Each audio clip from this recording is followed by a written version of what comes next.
CGTN, China Global Television Network.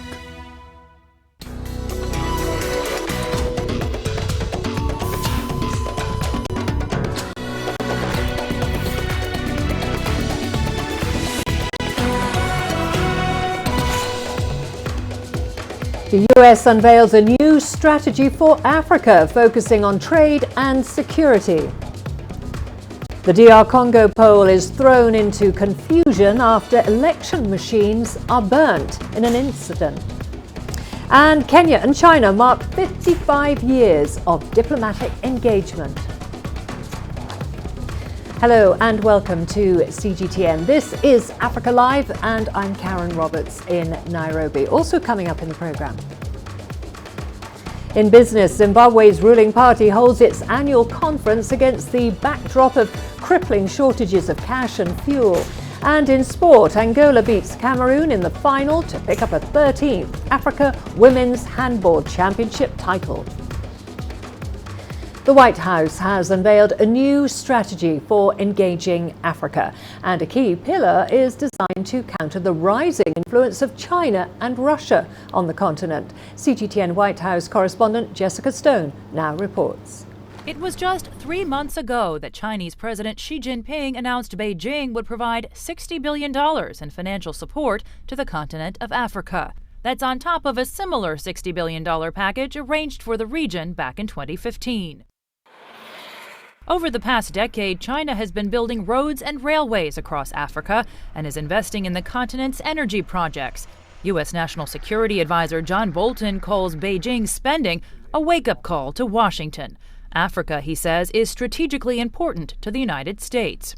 They are deliberately and aggressively targeting their investments in the region to gain a competitive advantage over the United States. Bolton says the Trump administration's new Africa strategy will focus on countering the influence of both China and Russia by increasing bilateral trade and investment in African nations, tying it to responsible use, and leveraging it to prevent terrorism. African government officials who attended Thursday's event to unveil the new policy tell CGTN they are glad that Washington recognizes the engagement the continent sees from other world powers, but say there are too few details yet to judge what's on offer from the White House. There's opportunity for a void that has been left in Africa for a long time. And I think there's an opportunity to, at least now, America understand as a better strategy that is purposeful and engaging to Africa.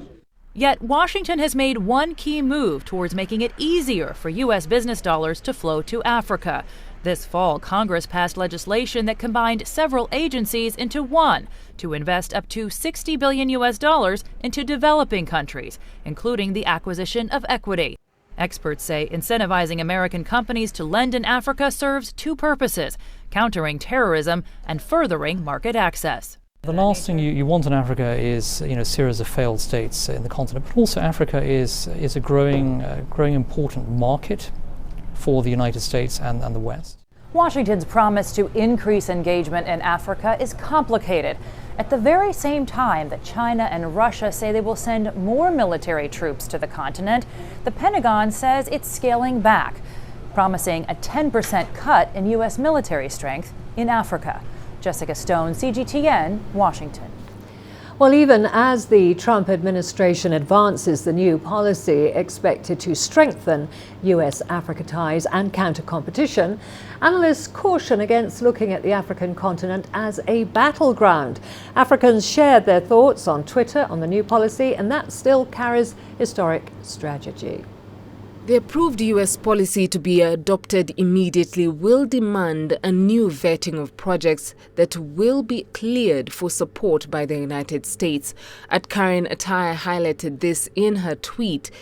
Some of the key areas that were noticeably missing were tweeted by @Vicky Marshall 4. Analysts have warned the administration to move away from a tug of war on Africa.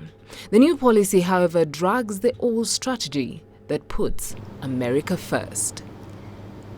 Well, to get a deeper understanding on this, we are now joined by Brooks Spector. He is an international relations expert, former US diplomat and associate editor of the Daily Maverick. Thank you for joining us. President Trump has not had a clear policy on Africa. What's your take on the strategy that has just been unveiled?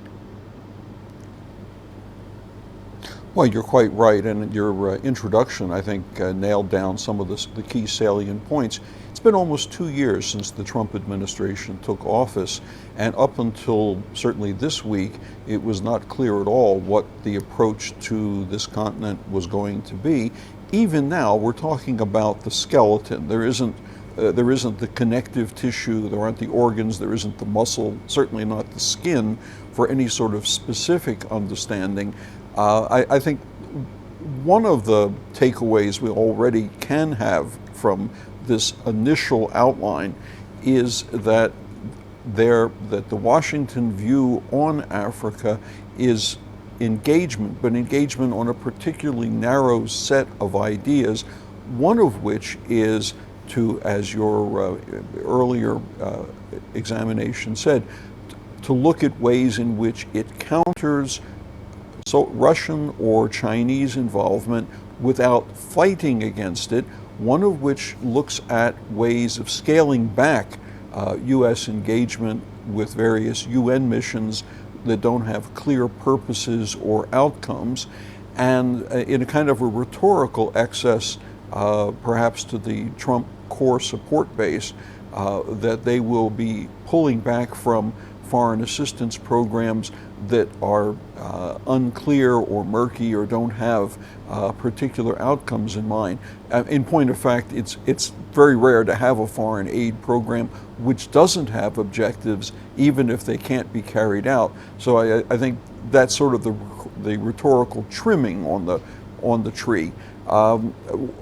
What I think we should also note is that there is very clear a pro-business, a pro-transactional basis for this new policy that's being created that should, in many ways, help African businesses and African consumers, especially if it goes hand in hand, as it seems to now, with the African Growth and Opportunity Act opening.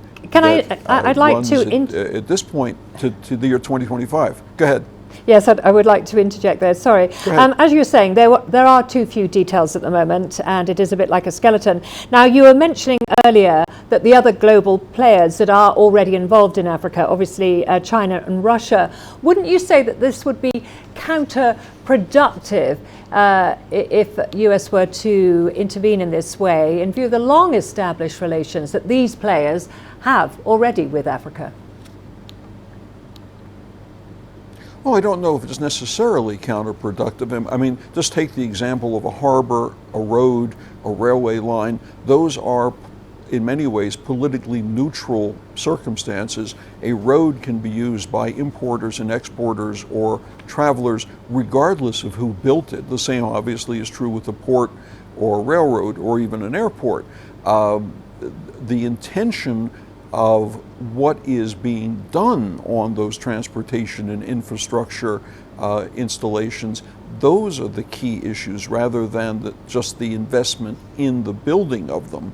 I think, for example, going way back to the 1960s, when what was then China's investment in Zambia and Tanzania, the Tazara Railroad, which was designed specifically to help Zambia export its copper without using South Africa's railway network. That had a particular political context to it, but in the current circumstances, the building of infrastructure has much less of a direct political circumstance, at least in my view, than it might have back at the time of the Cold War or in the confrontation with the then apartheid era South Africa.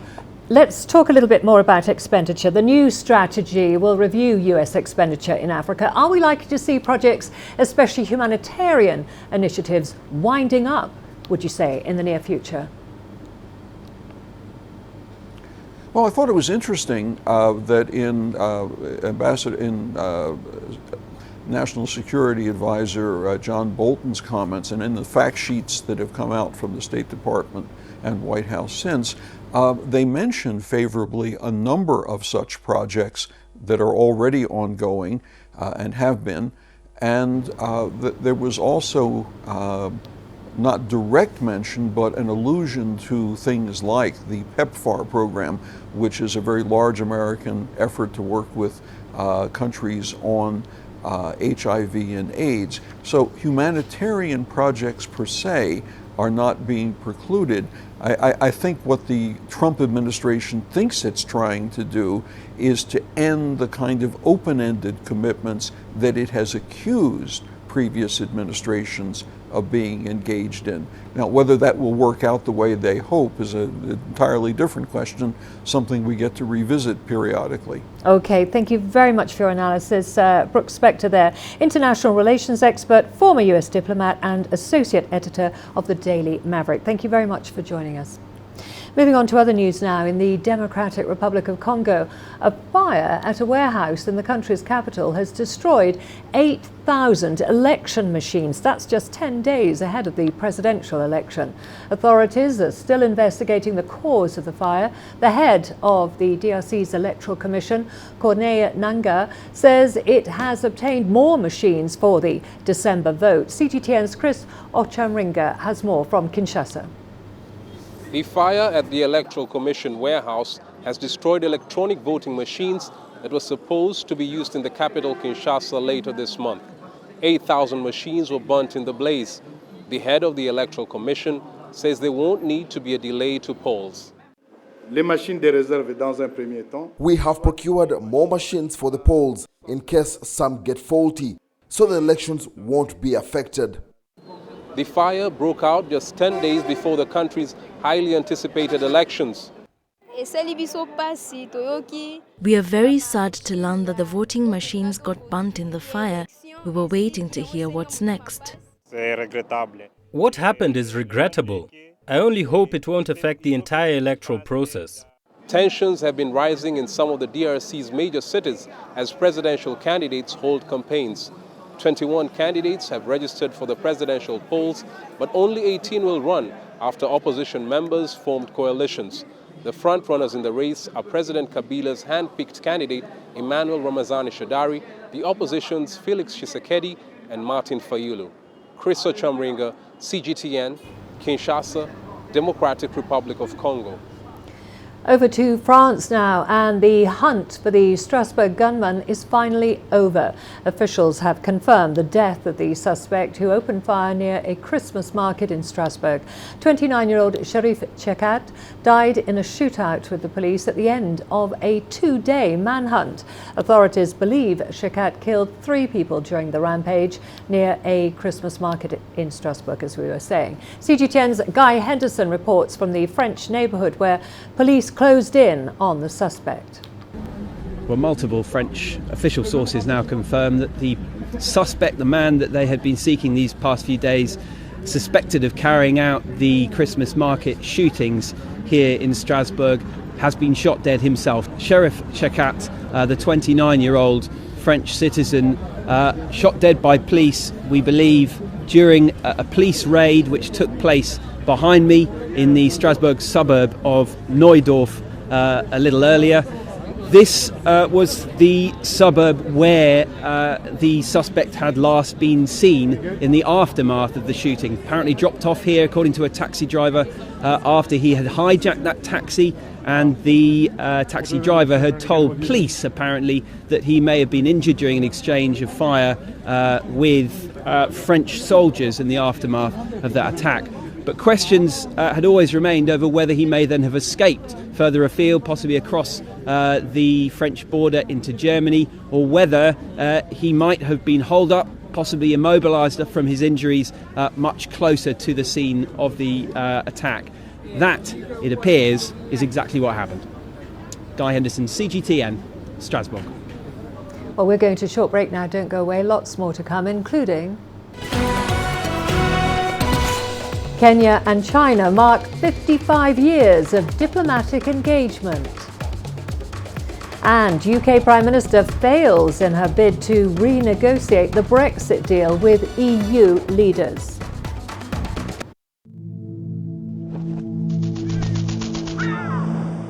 How will your world change today? What happens here? What happens there? Or what you make happen for yourself?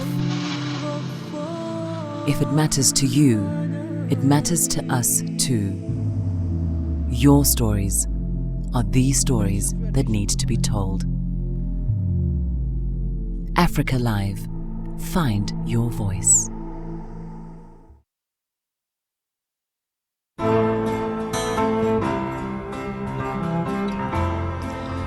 My home country lies at the foot of Africa, the southernmost tip of our beautiful continent, and the unique point at which two great oceans meet. Now, on a clear day in Cape Town, you can just make out Robben Island, the place where Nelson Mandela was jailed for so long. South Africa has changed so much in the years since then, but it is this country's history that shaped me and took me into reporting. I'm inspired by Africa's men and women of courage. It's the everyday hero who brings out my passion. The creatives, the decision makers, the risk takers who are shaping a bright African future. I see them in Cape Town. I see them in the pulsating city of Johannesburg. I see them across the continent, and I know our time has come. CGTN is a platform where African voices can speak for themselves and take their stories to the world. My name is Lindy Mtongana, and I'm a news anchor and reporter for CGTN.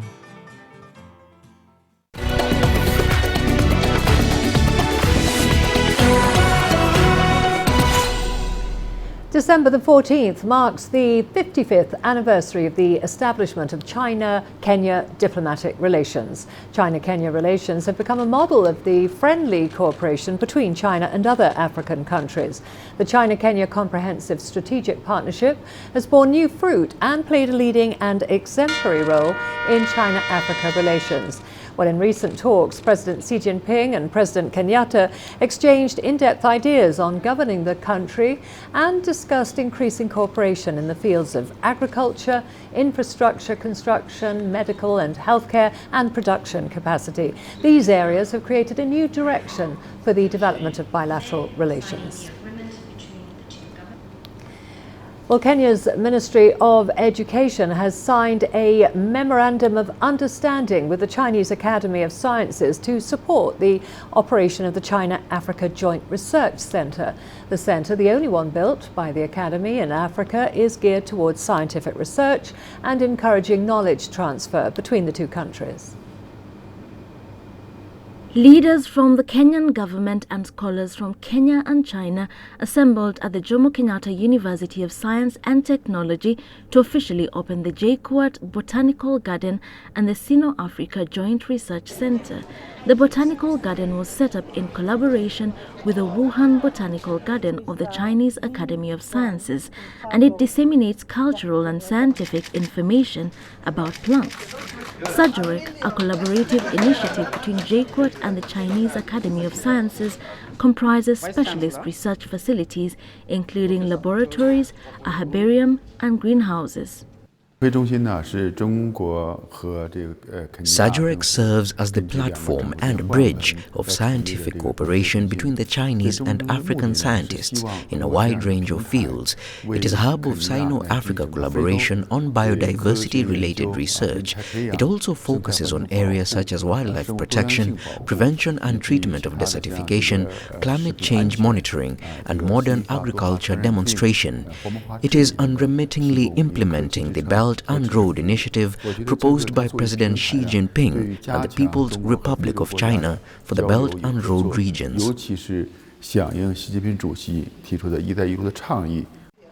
The Chinese Academy of Sciences and other partners intend to support Sajorek to launch flagship projects, which include developing a modern agriculture research center to address food security, developing a traditional medicine research center to resolve Kenya's public health issues, as well as enforcing cooperation in earth sciences. In launching of this center, the Chinese scientists and also Chinese government are sincerely hope our Kenyan brothers and sisters can share with China's experiences for development, can also have the motivation and momentum to push Big Four agenda through scientific and through science and technology. China's commitment to the project was captured in a memorandum of understanding signed with Kenya's Education Cabinet Secretary Amina Mohamed. Kenya has anchored science, research and innovation at the heart of socio-economic development. This collaboration therefore constitutes a core strand in delivering our nation's priorities. The research center is located on a 40-acre piece of land at the university's main campus. The opening of the project comes as Kenya and China mark 55 years since the establishment of China-Kenya diplomatic relations. The Sino-Africa Joint Research Center is meant to address local sustainable needs, build scientific capacity while strengthening ties between Kenya and China. Wilkis Anyabo, CGTN in Nairobi, Kenya. Well, Kenya is the key gateway for trade in East and Central Africa. However, with outdated infrastructure, the East African nation could easily lose this advantage of linking several countries to the world and the world to Africa by sea. Let's take a look. Kenya is East and Central Africa's key trade gateway. However, with outdated infrastructure, the East African nation could easily lose this advantage of linking several countries to the world and the world to Africa by sea. It is absolutely necessary that Kenya upgraded its infrastructure, and one of the key ones is the railway, and that's where we've got to look at that railway. You know, it feels like a repeat a century later, the Lunatic Express and all that, but you know, it's still there to do a fundamental purpose. Take Kenya's goods to global markets, take neighboring countries' goods to global markets, bring goods into this region and distribute it, and of course make a profit. The standard gauge railway is the country's biggest project since independence. The first phase, which runs from Mombasa to Nairobi, cost about $3.8 billion. There has been massive criticism against the Kenyan government. The question on many Kenyan taxpayers' minds is, was the project worth it? According to economist Alikan Sachu, it is after the service is launched that Kenyans experience the benefits of the new railway. Ingredients for manufacturing, and you know, this is the perennial worry about African policymakers and governments. We've deindustrialized Africa. We're not making anything. And what are the ingredients for industrialization? The ingredients are essentially cheap transport, access to global markets, cheap power. I think the railway fits into that. What Kenya is hoping is that the railway will provide very cheap access, transport access. Boom, you're in Mombasa, Indian Ocean, 3 billion people, global market, 7 billion. And cheaply, you're not going to be wasting your time and money or getting stuck on the road. Winnie Ingeto is among the 30,000 Kenyans who got employment when the project began in late 2013. For the train attendant, SGR is a lifeline. Those who do use the train get to see some of the breathtaking scenery Kenya has to offer. Penina Karibe, CGTN, Nairobi. The Ethiopia-Djibouti railway that was constructed with the assistance of China has started reducing transport costs from Port Djibouti to landlocked Ethiopia. Ethiopia depends on the majority of its exports and imports from Port Djibouti, and this railway is assisting the traders to get their goods to Ethiopia within just a day. The country is now planning to set up industries along the railway line to boost its economy. Coletta Wanjoe now reports from Addis Ababa. Since January this year, this railway that connects Ethiopia to Djibouti has eased mode of transportation for traders. Cargo trains have a capacity to carry some 3,500 to 4,000 tons of freight, with the Ethiopian government anticipating up to 7 million tons of cargo annually. That has contributed a lot since Ethiopia is a landlocked country. It used to take like 6 to 7 days to bring goods by trucks from the port of Djibouti. But now it takes only like a day. The United Nations Development Programme in Ethiopia has launched a report dubbed Industrialization with a Human Face. It recognizes the critical role that this cross-border railway will have in boosting the manufacturing sector in the country. Ethio-Djibouti railway, for example, is important in terms of not only providing the logistic support that is needed in spurring the industrialization, but also in opening up the country as more industrial zones are being created. And I think this will have very positive externality in the industrialization process. But beyond just a connection between the two countries, economists say the project is a stimulant for regional growth. The whole idea of the Belt and Road Initiative is to create a connection between all the countries. We'd like to see a railway connection, for example, between Kenya and Ethiopia as well. Another one which can go all the way to Egypt. And so in the end, we have connectivity between all the African countries, and this will have benefit in terms of advancing regional integration in the continent. The over 700-kilometer railway was constructed with a total investment of $4 billion. The Ethiopian section of the line cost $3.4 billion, 70% of which was provided by China Exim Bank and 30% by the Ethiopian government. The World Bank recognizes China's role in supporting investment in key infrastructure projects like the Ethiopia-Djibouti railway. It says Africa still needs a lot of assistance in order to develop its economy, and there is enough room for more financiers. Coletta Njohi, CGTN in Addis Ababa, Ethiopia. Well, let's take a look at the European Union now. The Council's president says that Brexit is not open for renegotiation. EU leaders now seek the deal's ratification by the European Parliament. This came after Theresa May asked for assurances on the Northern Ireland backstop so as to get it passed by her divided Parliament. European Commission President Jean-Claude Juncker said there could be clarification but no renegotiation. The EU Commission will provide details next week of the Commission's no-deal contingency plans. The European Council reconfirms its conclusions of the 25th of November 2018, in which it endorsed the withdrawal agreement and approved the political declaration. The Union stands by this agreement and intends to proceed with its ratification. It is not open for renegotiation. We would like our British friends in 4 weeks' time to let us know what they are expecting, because they are taking part in a debate that is sometimes hazy or imprecise, and I would like to see some firm clarifications on this point, as we do not know what will be the collective reactions of the European 27 member states and the United Kingdom. The Commission will publish on December 19th all the generally useful information concerning the preparation of a no-deal Brexit scenario. Well, staying on Brexit, British Prime Minister Theresa May still faces huge opposition to the divorce deal with the EU. As our correspondent Richard Bestick now explains, Britain is stuck in an internal Brexit loop of chaos. Well, the extraordinary thing is that despite all the sound and fury, despite the high stakes, we've come out at the other end of this British coup, this pretty much unchanged.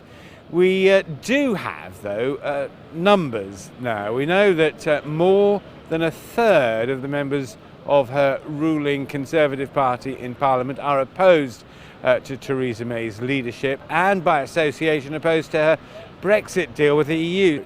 Britain is stuck in an internal Brexit loop of chaos. When Theresa May gets back to London, she'll have spoken to the Irish Prime Minister Leo Varadkar. That's important. She may get some concessions from him, who knows. And then probably on Monday she'll make a statement to Parliament. Then we'll have a clearer idea of where she's going next.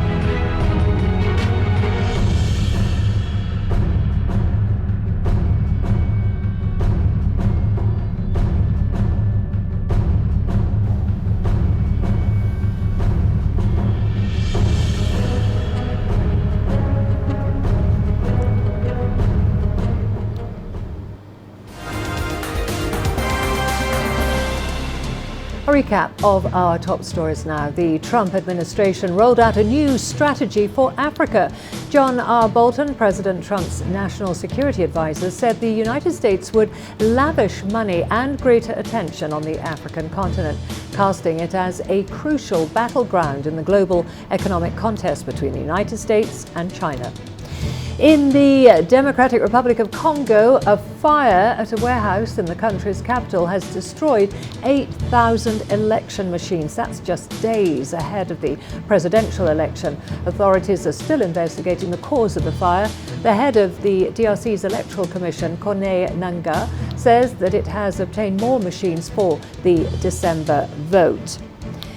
And December the 14th marks the 55th anniversary of the establishment of China-Kenya diplomatic relations. China-Kenya relations have become a model of the friendly cooperation between China and other African countries. The China-Kenya Comprehensive Strategic Partnership has borne new fruit and played a leading and exemplary role in China-Africa relations. In recent talks, President Xi Jinping and President Kenyatta exchanged in-depth ideas on governing the country and discussed increasing cooperation in the fields of agriculture, infrastructure, construction, medical and healthcare, and production capacity. And those are the top stories.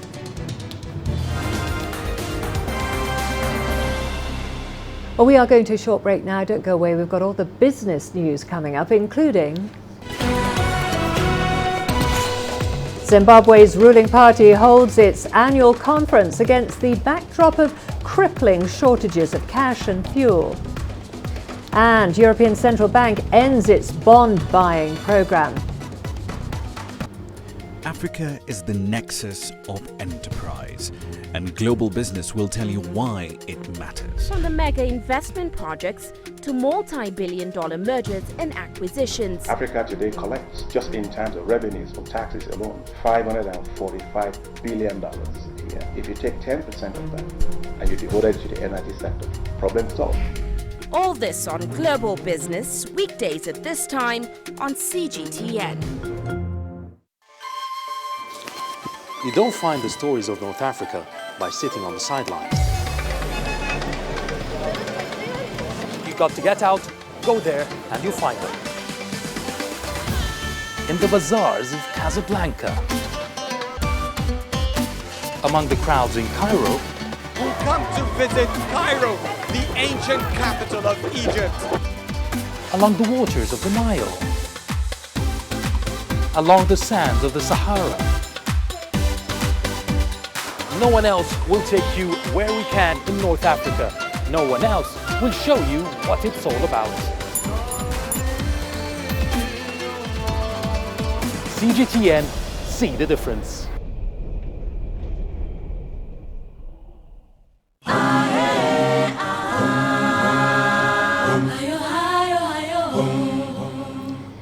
Zimbabwe's ruling party, Zimbabwe African National Union Patriotic Front, is holding its annual People's Conference against the backdrop of crippling shortages of cash, fuel and some basic commodities.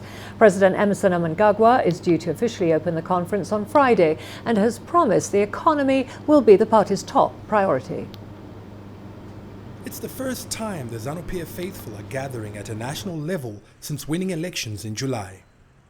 That victory has been overshadowed by a post-election economic crisis that the party leadership says will take center stage as it seeks to deliver on promises made on the campaign trail. It's now time that government puts their money where their mouth is and implements the issues that the Minister of Finance put in his budget and that the President has said. We want to see more service delivery. We want to see, particularly from city councils, we want to see garbage collected, roads fixed. We want to see infrastructure developed. We also need to look at our agriculture next year and make sure that we are consistent. But the build-up to the conference has been dominated by endorsements by key wings of the party of Emmerson Mnangagwa as the party's candidate in the next elections, which are 5 years away. You look at the dynamics of the conference, the agenda has already been swayed. There are a lot of noises, talks of endorsing President Mnangagwa as the 2023 candidate, barely 6 months after winning an election. I think it's misguided, it's not timely, and it's actually a wrong priority. Mnangagwa is under pressure from the opposition, which is stepping up calls for a coalition to help resolve the economic crisis. But the ZANU-PF leader has dismissed another power-sharing government as daydreaming. As much as calls of a GNU or feasibility of a GNU are there, technically a GNU shortchanges voters, because when voters vote, they vote in a certain system that they believe in. So when you have a whole president who is adamant, who is saying he doesn't budge, is not going or looking forward to a GNU in any way, definitely there must be a solid plan that will prove all and sundry that he is capable, his government is capable. Well, it's not an elective Congress which would normally attract a lot of intrigue and attention, but this annual ZANU-PF gathering will be of significance not just to its members and supporters, but to ordinary Zimbabweans who are looking up to the ruling party to come up with solutions to some of the immediate and pressing challenges they're facing. Farai Mwakutuya, CGTN, Harare, Zimbabwe. The European Central Bank will withdraw crediting mass bond buying to help save the Eurozone from crisis, despite the institution's chief admitting confidence in inflation staying on track. He announced a lower growth forecast and underscored domestic and foreign risks. The scheme has seen the ECB buy $3 trillion of government and corporate debt to ward off the threat of catastrophic deflation. According to the policymakers, the scheme has boosted growth, helped create millions of jobs and set inflation back below 2%. According to the latest ECB forecast, inflation should dip from 1.8% this year to 1.6% in 2019. We decided to keep the key ECB interest rates unchanged. We continue to levels that are below but close to 2% over the medium term. Underlying inflation is expected to increase over the medium term, supported by our monetary policy measures, the ongoing economic expansion, and rising wage growth. So the overall environment, the overall atmosphere has become one characterized by increased general uncertainty, which takes the shape now and then of different phenomena. And I think this is is at least considered by the Governing Council one of the reasons, so if not the main reason, for this weaker data. The QE is part now of a toolbox, is permanent, and it is something that may be conceived as potentially usable in contingencies that the Governing Council that will have to decide will assess in its full independence. Tech giant Apple is unveiling plans for a $1 billion campus in Texas that will create jobs outside Silicon Valley. The new campus, located near the tech giant's facility in Austin, accommodates 5,000 employees with a potential growth of up to 15,000 people. Employees will work in fields including engineering, research and finance. In January, Apple indicated that it would invest $30 billion in the US over the next 5 years and create 20,000 new jobs using the overseas profits repatriated at a lowered tax rate. The move comes amid intense pressure from President Donald Trump to move jobs, especially in manufacturing, to the US, with the White House imposing heavy tariffs. We are so thrilled to announce that we'll be opening a new campus here in North Austin. It'll be 133 acres, which is a significant campus. It's just part of a plan that we have to expand across the U.S., but a key part. We'll start with 5,000 seats in the first phase, and we'll have the ability to expand to 15,000 in total over time. We're also incredibly proud of the diversity we have here in Austin. This campus is one of Apple's most diverse, and the commitment and the embracing of so many different cultures, races, people that have different backgrounds and experiences make us so proud to have an incredible community of people of color, LGBTQ, immigrants, and dreamers here on Apple's campus. Texas will continue to invest in Apple. And one of the best ways that we can do that is we are investing more in our world-class universities to make sure Apple will have access to the premier workforce in the entire world. The just concluded 2018 Africa Forum attracted leaders and businessmen from across the continent to discuss ventures and business opportunities within Africa. Among the participants was Abdul Samed Rabiu, one of Nigeria. Quite a number of heads of state and a lot of business executives from, all parts of Africa. And by having this kind of gatherings, you are able to identify issues, problems, and also opportunities, and you can discuss them and see how you can partner and develop the continent. What are the challenges that faces you when you try to expand in the continent? First of all, as an African, to start with, for me as a Nigerian, it's more difficult for me to even travel to some of these African countries than, say, an American or a Chinese or a European or a Canadian. Do you understand what I'm saying? So how is it that I cannot travel to, say, the next country bordering my country, without a visa, but yet somebody from 10,000 kilometers can just fly in and just enter? So we have to address some of those issues. That is one. Number two, we import about 3 million tons of fertilizer every year into Nigeria, coming from all parts of the world. And it, have to be imported through the ports. So that means either Lagos, Port Harcourt, Calabar, and then transported to the northern part of Nigeria, because that is why we use most of the fertilizer for farming. Yet I'm only 100 kilometers away from an area where there is so much phosphate that can be used with limestone, my limestone that I have in Sokoto, to produce fertilizer, in commercial, quantity. So, but that is not happening because the synergy is not there. What is missing to be able to achieve the dream of a continental free trade area? Human capacity, job creation, infrastructure, social development, and also infrastructure. And if we're able to do all of this with the resources that we have in Africa, we'll not be having issues. So we need to work on our infrastructure. It is cheaper transportation-wise. The cost of freight from China to Lagos is cheaper than transporting cement from Lagos to Maiduguri or to Kano or to Sokoto. Believe it, inside Nigeria. Believe it or not. What do you think about the idea of having a continental free trade agreement in Africa, uniting all the African economies? The continental free trade agreement is a good thing. However, I must add that we have to be very careful, because whilst it is a good idea, and I believe it is a good idea, but it has to be carefully, monitored. Those are the kind of things you need. But then the continental free trade agreement means that you have goods coming from all these countries. So the reason why I'm saying that we have to monitor that very well, we don't want a situation where goods will be dumped in some of these African countries, and then they will be flowing into other countries within Africa and be killing some of the African industries.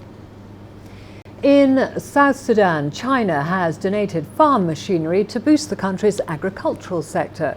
The move is in line with South Sudan's attempts to get back on its feet. CGTN's Patrick Oyet has this report.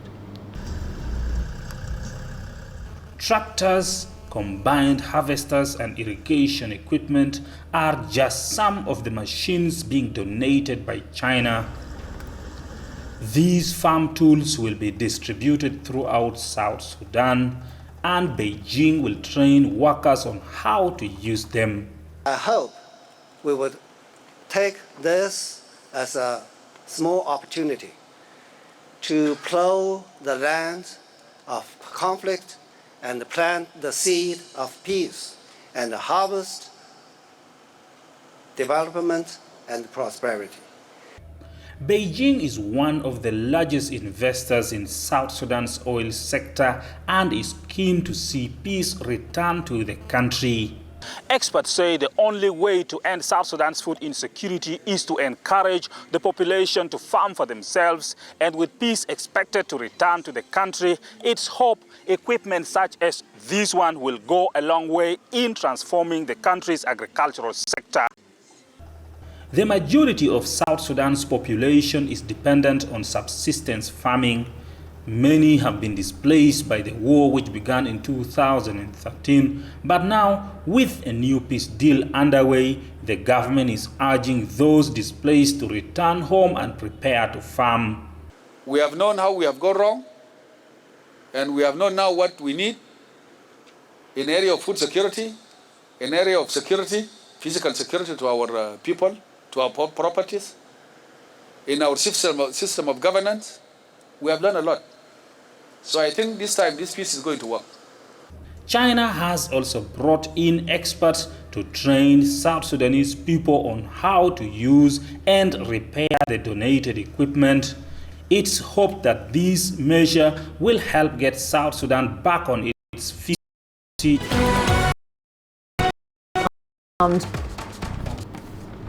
When you look at Africa, what do you really see? Do you see fast-growing, endless deserts and parched earth? Or do you see the biggest opportunity for an agricultural revolution in a generation? Do you see crowded, unplanned cities or vast, untapped markets? Do you see a population at risk? Or do you see a billion-strong opportunity to grow the next wave of multi-billion-dollar firms in Africa? When you look at Africa, what do you really see? Join us in Global Business and see Africa through our eyes.